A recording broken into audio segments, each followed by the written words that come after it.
Welcome back, or welcome if you're just joining us. It's The World This Week, and we're in the company of Christopher Dickey of the Daily Beast. We're also with Nicholas Vinegar of Politico.eu, Lila Jacinto of France24.com, and Sarai Suarez, Venezuelan photojournalist. We were talking before the break about security lapses. And Lila Jacinto, there was on Thursday, the Prime Minister rejecting the resignations tendered by the Belgian Justice and Interior Ministers. Should he have accepted those resignations? I have to say, so much finger pointing at Belgium and, Belgium's mistakes, definitely. I've written a lot about it. But, last year we had two major attacks. Yes, but we had two major attacks in France and did not see anybody offering their resignations. No high-level minister or anyone said, we have failed and tendered a resignation. Two huge attacks in in a year. Instead, they go off and they over-legislate. So, probably I understand the logic of, you're holding the reins now and you can't go now. But, at least as a gesture, there's been a failure and they offer their resignation, sure. I wish there was some accountability in France after this. And another thing, one can't help looking at sort of parallels with 9/11. And when 9/11 happened, major revamp of the security services and a huge commission, a panel that was open. Everybody knows exactly what the failures were. I haven't seen an open panel post the two attacks in France. So I hope there's more openness out of this. The public needs to know. Nicholas Vinegar? Yeah, I think just briefly, I think that's a fair point. Belgium is an easy target. It's a small country that has undeniable security failures, but there's no very strong representative of the central government who speaks for the country and defends it. And you're absolutely right. After the January attacks and the November attacks, there was no mea culpa from the French government. We found out that Mohamed Merah, who'd carried out attacks 2 years before, had been a police informant. There's no soul searching. And in fact, on the investigations and the internal kind of evaluation of what went wrong, France actually refuses to do that kind of work because the conclusions actually need to have real consequences on people's careers, and they don't do it. And there's a lot to be said about errors and failures in the run-up to January and November in France, and it isn't done. So I would say, absolutely, the finger-pointing is okay in one direction, but not in the other. All right, there was finger-pointing from all the way across the Atlantic, by the way, on Wednesday, a speech at Stanford University in California, Democratic presidential candidate Hillary Clinton taking aim not at the Belgians, but all of the EU. Our enemies are constantly adapting. So we have to do the same. For example, Brussels demonstrated clearly we need to take a harder look at security protocols. Right now, many European nations don't even alert each other when they turn away a suspected jihadist at the border or when a passport is stolen. Sarai Suarez, your reaction to that? Yeah, no, and as you were saying, we have a lot to analyze on how the things were dealt after the attacks in Paris and in France. And we have Hillary Clinton saying those statements, but there was also Donald Trump taking profit of the situation and saying declarations using these attacks on his favor. I guess France... And by the way, he wasn't the only one. We're going to hear one of his challengers in the Republican race for president, the Texas Senator Ted Cruz, calling for police patrols in Muslim neighborhoods. You end up with policies that don't keep us safe. So, for example, President Obama and Hillary Clinton both still support bringing tens of thousands of Syrian Muslim refugees to America. That is despite the fact that ISIS has said they intend to infiltrate those refugees with jihadists that are here to murder us. The first obligation of the president as commander-in-chief should be to keep America safe. And I'll tell you this, I will apologize to nobody for how vigorous I will be as president, fighting radical Islamic terrorism, defeating ISIS, and keeping America safe. Sarai Suarez? Yeah, so effectively there is a need of cooperation in Europe to be in a better position to fight this terrorism. When you see the trains coming from Brussels, and there was no, I don't know if you had that experience, but there was no people checking on security at all coming from there. I mean, there is certain gaps on the basic security programs that are not really. Yeah, well, I'll tell you, I just drove down from Brussels today, and as I was coming down, my Google Maps, which was steering me, said, you must take this route. It's much faster than the others. And so it takes me off the main highway down these little back roads. And I mean, really little back roads. One was so small that I had to stop to let another car pass in the other direction, winding around. And I was in Belgium when I got off, and they brought me up in France on the far side of the police checkpoints that had been set up. So Google Maps just told me automatically how to get past the French police. And what's your reaction to Ted Cruz's statements? Oh, Ted Cruz doesn't know what he's talking about. He's playing this game of vilification, talking about the problem here is with code words.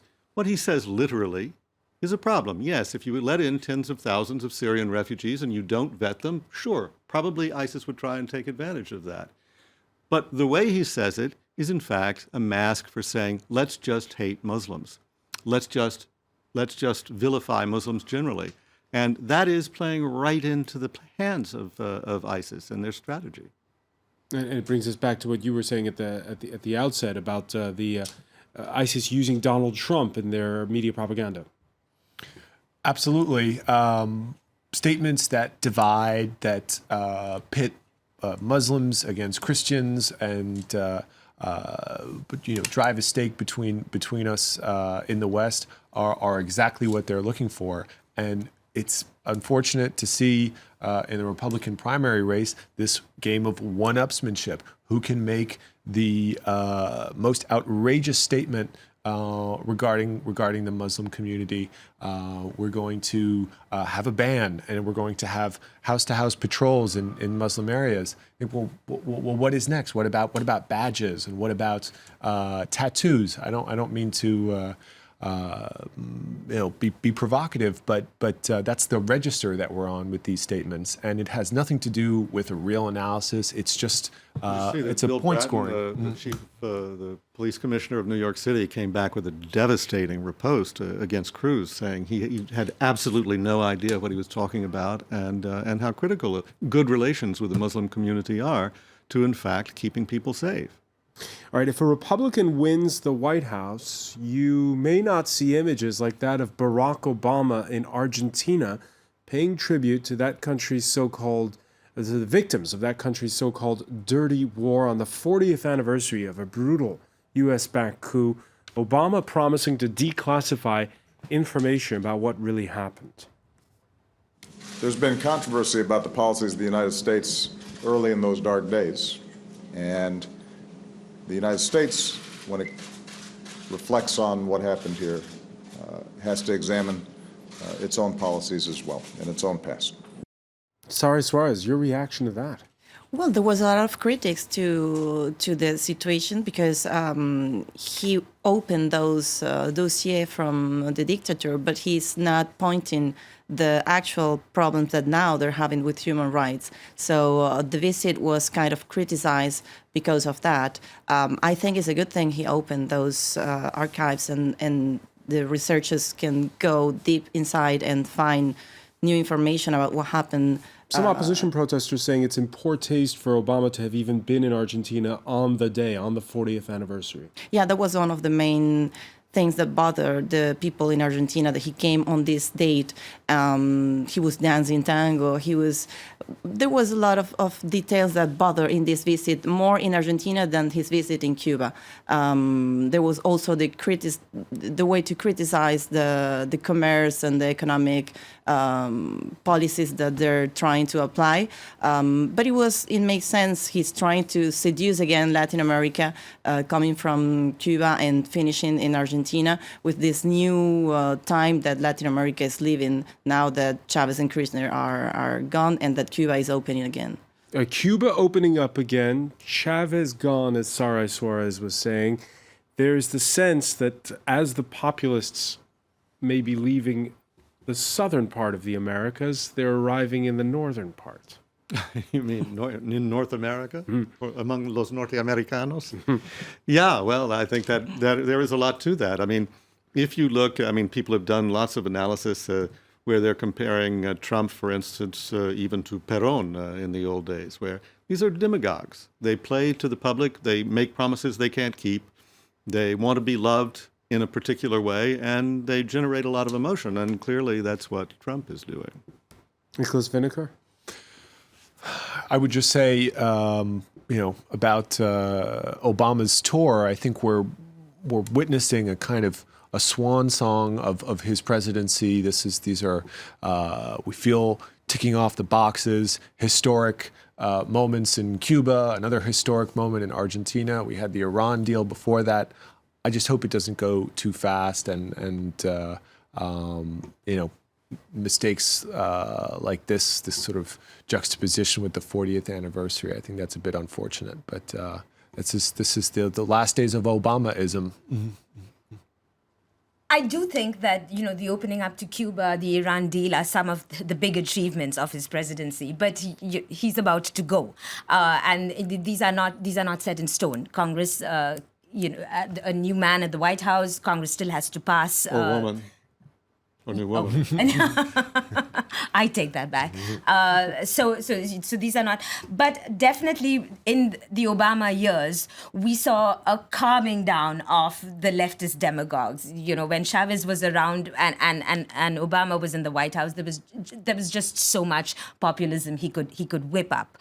So yes, opening up to the Americas, to the hemisphere, and the Cuba deal is particularly important because that was really a sore point with U.S. relations with the rest of the hemisphere. No apology, though, in Argentina for the U.S.'s role in the dirty wars and, in fact, in military dictatorships, not just in Argentina, but in the rest of the area. So the U.S. still no sorries from them. Well, it'd be interesting to see how far along they go with the U.S. involvement with the generals in Argentina, because it wasn't just the early days of the dirty war, which is where this seems to have been focused. I mean, it was all through Galtieri's presidency, for instance. I mean, you had Jeane Kirkpatrick essentially encouraging him to invade the Falklands, or the Malvinas, as we call them. And if he apologizes for Argentina, is he then forced to give an apology on behalf of the United States for what they did in Chile?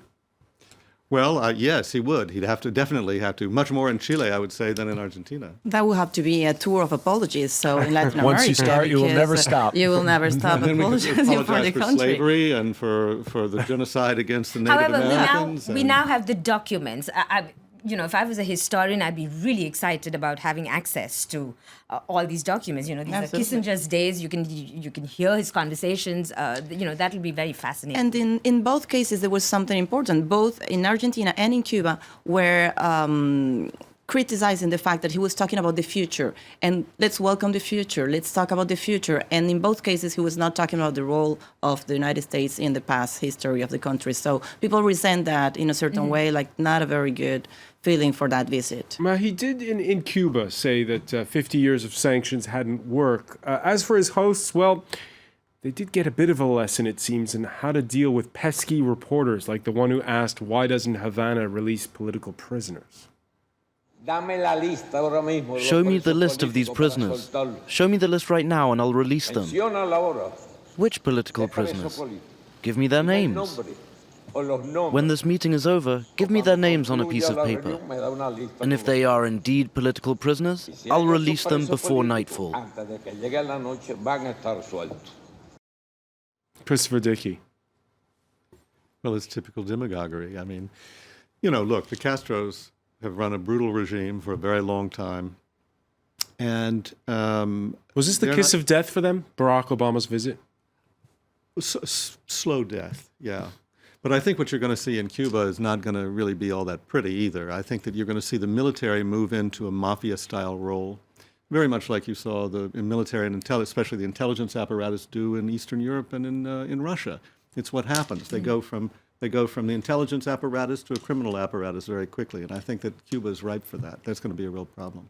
Of course, Nicholas Vineker, a lot of people are saying, well, Cuba, you may have a situation like in China where they can open up and remain the same apparatus for a long time.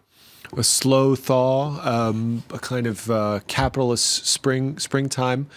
It's possible. I don't know that Cuba is constituted quite like China, and capitalism can be a very ugly thing. I mean, if it's importing fast food chains and our excessive consumerism and destroying what Cuba's about and not giving them industry and technology that will spur economic growth, then it can be a tragedy. Cuba could turn into Puerto Rico by next week.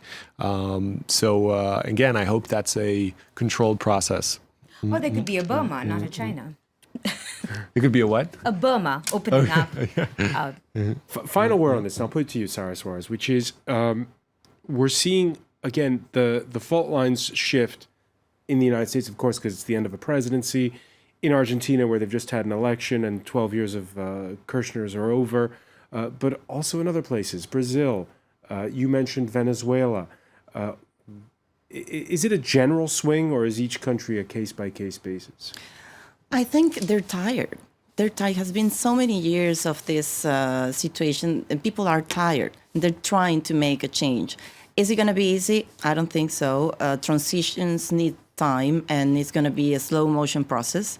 Let's see what happens. But I think things are starting to move, and we still need to do a lot of efforts to make things change. Obama said in his speech in Havana, he was saying to the people directly on their territory, get out, move, and do whatever you have to do to make changes become a reality for you. So I think it's going to be a slow motion process, and transitions are going on in the moment. So we'll still have to wait to see what happens. All right. It was also the week when a UN court sentenced former Bosnian Serb leader Radovan Karadzic to 40 years in prison for war crimes and genocide, including his responsibility in the Srebrenica massacre, Europe's worst since World War II. He'll be appealing. On Tuesday, when the world was focusing on Brussels, a Russian court was sentencing Ukrainian Air Force pilot Nadezhda Savchenko to 22 years in jail over the frontline death in a bombing raid of a Russian journalist. Kiev claims she was kidnapped and smuggled across the border. And a story that was possibly overlooked by some, now that Congo strongman Denis Sassou Nguesso has been re-elected, internet and phone service are back in Brazzaville. Yes, communications were cut for 4 days, which hampered the opposition's attempts to monitor Sunday's poll. Lila Jacinto, the internet is back in Brazzaville after the election. Whoa, 4 days of no, this is, the Arab Spring touched the rim of the continent. Well, now, of course, it's the winter, but sub-Saharan Africa, Burkina Faso has gone back, and, so many dictators now extending their terms. Not looking very good in your neck of the woods, François. My neck of the woods. Your old stomping ground.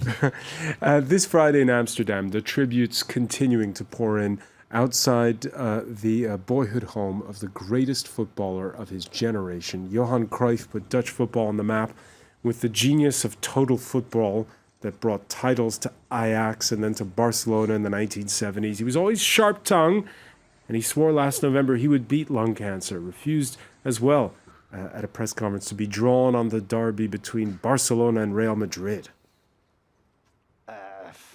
Of course, you always think about football because it's my life. So I think always prediction has got no sense. Just have a look at the game, enjoy it. He's also quoted, though, as saying that his two loves in life were football and tobacco. He was famous for smoking two cigarettes during halftime when he was a coach. And after double bypass surgery, he switched to lollipops on the bench as coach of Barcelona. A cautionary tale in there somewhere, Lila Jacinto. My two loves do not include football, no. But it is amazing that here we are in the 21st century and we're still having to convince young people about the ills of smoking. Am I getting a rap on Knuckles on live TV? Nicholas Vinegar, suddenly Leela's not so eloquent here. I'm not sure I will be very much either. I mean, you know, smoking is a very bad thing and nobody should do it. Yeah, but you know, it is a bad thing. And I quit smoking 25 years ago, thank God. But I still miss the smell of Paris cafes when you used to go in and they would smell of Gauloise and Gitane. Sarah Suarez. I don't miss that at all. I knew think it's a somebody great would say thing that. we don't have that anymore in the cafes. But I think it's great that that more people, like famous people, could stand up today and do a war against smoking. That's really something that the stars and famous people should do more often. All right, and we'll finish with the words of Mark Twain. Quitting smoking's the easiest thing in the world. I've done it 1,000 times. Leela Jacinto, I want to thank you. Christopher Dickey, Sarah Suarez, Nicholas Vinegar. Stay with us. Our Media Watch segment is next.